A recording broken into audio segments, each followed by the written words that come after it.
I must look rather strange to you, all covered in spines, without even a face. But I've taken many forms during my life. I started out just like you, a tiny egg in a watery world. My parents never knew each other. One moonlit night before a storm, thousands of urchins, clams, and corals released trillions of sperm and eggs into the open sea.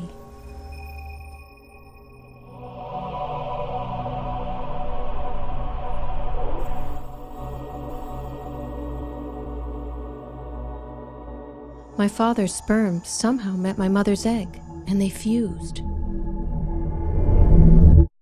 Fertilization. Instantly, I became an embryo the size of a speck of dust. After a few hours of drifting, I cleaved in 2, then 4, then 8 cells, then so many I lost count. In less than a day, I developed a gut and a skeleton. I became a rocket ship, a Pluteus larva. I floated through the world of plankton, searching for tiny algae to eat. For weeks, I was surrounded by all kinds of organisms, larvae of all sorts. Most are so different from their adult form that biologists have a tough time figuring out who they are.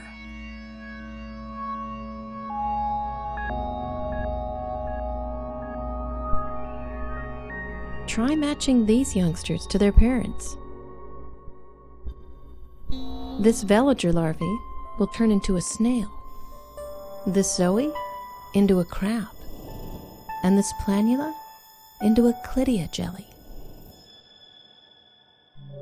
Some of my young companions are easier to picture as grown-ups. These baby jellies, known as ephiri, already resemble their beautiful but deadly parents. Here in the plankton, there's more than one way to get your genes into the next generation. Most medusa jellies make special structures called polyps that simply bud off babies with no need for sex. Salps are similar. When food is abundant, they just clone themselves into long chains. The plankton is full of surprises when it comes to sex. Meet the hermaphrodites. These comb jellies and arrowworms produce, store, and release both sperm and eggs.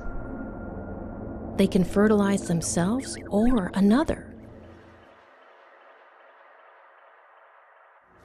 When you're floating in a vast sea with little control over who you may meet, it can pay to play both sides of the field. The majority of species here, however, never mate nor form any sort of lasting bonds. That was my parents' strategy.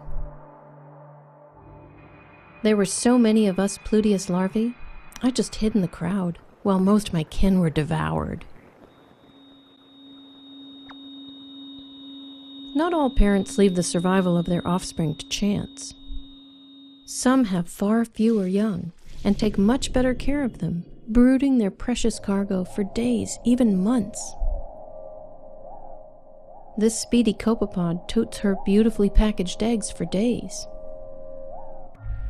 This Phronema crustacean carries her babies on her chest, then carefully places them in a gelatinous barrel.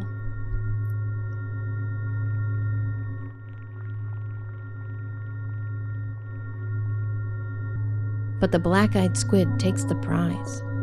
She cradles her eggs in long arms for 9 months, the same time it takes to gestate a human infant. Eventually, all youngsters have to make it on their own in this drifting world.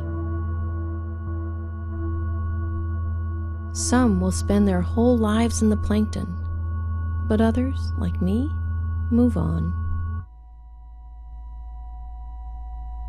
A few weeks after I was conceived, I decided to settle down and metamorphosed into a recognizable urchin.